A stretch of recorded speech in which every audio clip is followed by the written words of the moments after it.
Some business models have been around for centuries, built on the rock-solid foundation of family. In India, there's one just like that, a true dynasty. But here's the thing, it's crumbling. And today, we're going to dig in and figure out why. So let's just get right to it. At the center of this whole story is a pretty stark fact.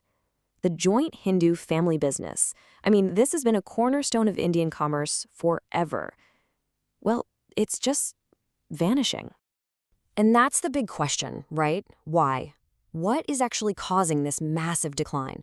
We're about to put on our detective hats and uncover the critical flaws that are pushing this once unbeatable model right to the edge. Okay, so first things first, let's get our heads around what this fading business model even is. Basically, it's a system that's all wrapped up in Hindu law. The key thing to get is that the business and the family, they're the exact same thing. You don't sign a contract to join. You're just born into it. What's really interesting is that our source material kind of gives away the ending right at the beginning. It basically says, look, the businesses are on the way out because the joint families that hold them up are also disappearing. So this isn't really a whodunit. It's more of a howdunit. Our real mission here is to figure out the internal pressures that are causing the family unit itself to fall apart. All right, let's look at our first clue, and it's a big one, the money problem, or as we're calling it, the capital constraint. The real issue here is all about where the funding comes from. It's like a fundamental flaw that's been baked into the business's DNA from day one. Think about it. A modern company can go out and find investors, get bank loans, maybe even go public. But the joint Hindu family business? It's on a financial island. Its entire lifeline is tied to one single and very limited source of cash. And that one source, it's called ancestral property. We're talking about wealth that's passed down from father to son to grandson. This isn't just seed money. It's the operating budget. It's the money you need to grow. It's all of it rolled into one. It's literally everything. So here's the bottom line, right? If you can't bring in money from the outside, your growth has a hard ceiling. You can only get as big as your family's inheritance will let you. In today's super competitive world, that's a massive handicap before you've even started the race. Okay, so we've looked at the money. Our second clue takes us from finance to the person in charge. Let's call this the Karta's triple burden. The Karta, now this is the most senior male member of the family.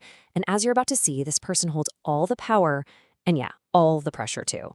So imagine one person being the CEO, the general manager, and the final word on every single decision. That's the Karta. And this incredible amount of power all in one person's hands, it actually creates a triple threat to the business's survival.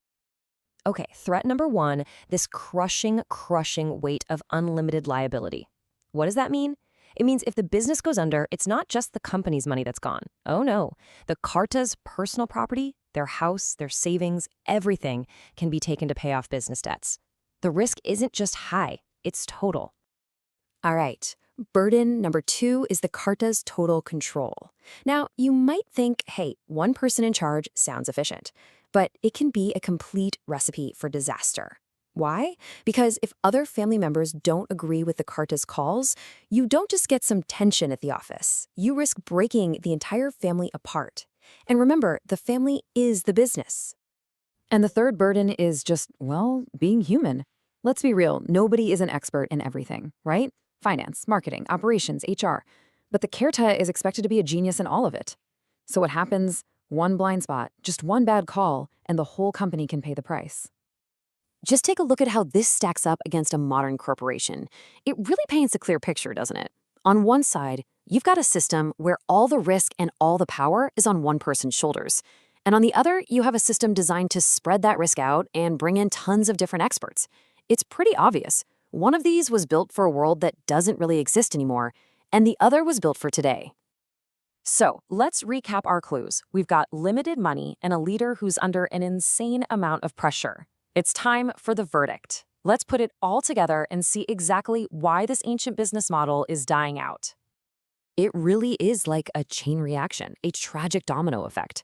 It starts with the limited cash, which caps how successful the business can be. That puts more and more pressure on the Karta.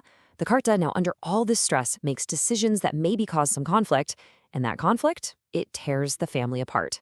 And once the family breaks, the business just dissolves. So you see, it's not some outside competitor or a bad economy that's killing off the joint Hindu family business. The fatal flaws are internal. They're baked right into the DNA of the model. It's a system that just can't scale, can't really adapt, and ultimately can't survive the pressures of our modern world. And that's really the heart of it, isn't it? The key thing to remember is this. The business model is only as strong as the joint family holding it all together. It's not some separate company, it's a reflection of the family. So when the family structure starts to fray, the business is bound to unravel right along with it. Which leaves us with one last, much bigger question to chew on. This whole story, it's a perfect example of that classic clash between tradition and the modern world. So as our societies and our families keep changing, do these ancient ways of doing things just have to break? Or